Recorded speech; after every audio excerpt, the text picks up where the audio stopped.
as well, I know that you're exceedingly interested in the legislation that Congressman Jolly went ahead and introduced yesterday. The bill was actually dropped on the House floor yesterday.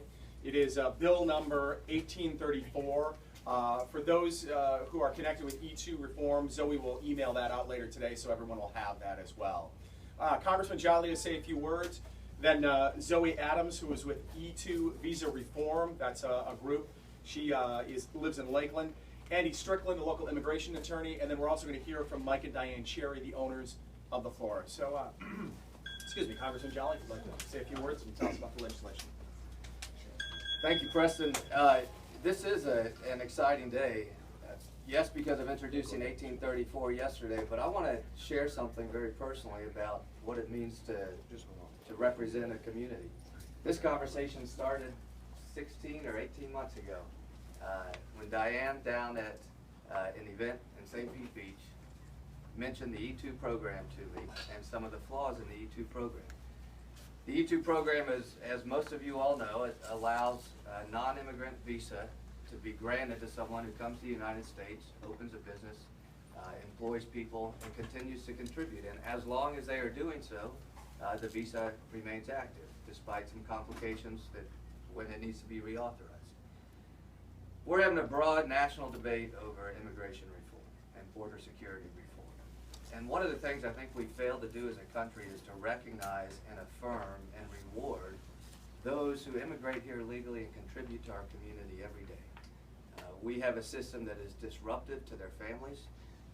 We have tried to address much of that disruption in this legislation, working with the E2 community to make sure that we are introducing a bill that is right for the families that are here. A couple of priorities we changed, or major provisions that we changed in this bill. The fundamental tenet of this bill is it says if you are on an E2 visa and you are here for 10 years, that at the 10-year mark you are fast-tracked for permanent residency. It recognizes, rewards, and affirms your legal status at the 10-year point. It also does something else very important based on stories that have come to me from families like yours, which is the issue of aging out for adult children. At the age of 21, having to return home to a country where their family might no longer have roots because that family is here in the United States. So it raises the age to 26 years old, and it also does something very, very important. It qualifies those adult children for work permits, allows you to adjust the status as an adult child to go to work here in the United States. Listen, this is an important bill because it's the right thing to do, and it allows us to talk about immigration in a very responsible way, starting first with how we make legal immigration better, more effective, how we affirm legal immigration. And I hope it starts a national conversation about how we approach immigration reform and border security reform. Let's start first with affirming legal immigration. Let's move to border security, and then ultimately have a constructive conversation between all of us and all of our communities about what we do for unauthorized individuals, those here without documentation. But it starts first with reforming our legal immigration system. That's why we've introduced H.R. 1834. Zoe, I'll hand it to you. Hello everybody, my name is Zoe Adams.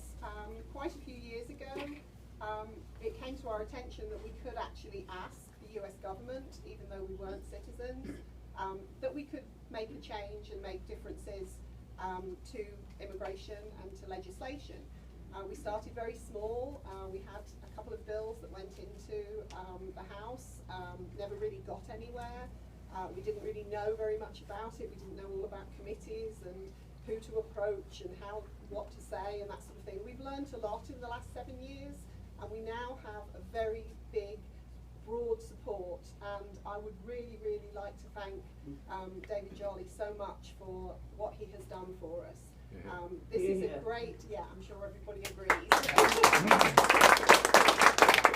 This is a wonderful opportunity for people like me and for everybody else in the room who has been here for so many years working on this visa. We have small businesses, we have employees, we are paying taxes, we are running our businesses the best we can with the restrictions that we do have in some ways. our children are getting to 21, and up to now, when they get to 21, they're not covered by the E2 visa anymore. They have to change onto an international student visa, or possibly an H1B if they have that opportunity, or get married, you know, and we know quite a few children that have taken that route. On a very personal note, my son is trying to go to med school, and we didn't realise till he started applying to med schools how many restrictions there were if you didn't have a green card or were a citizen. So we're working through those, but David Jolly's bill does address that situation. It hires the age that the children age out, and it also gives them an opportunity to get a work authorisation. Our association is e2visareform.org. We have a website, www.e2visareform.org. If you are on an E2 visa or you would like to support us, please go to our website. We have people all over the country who are going to be talking to their representatives, and we're hoping that this bill will become law and everything will change for us. But it's all starting.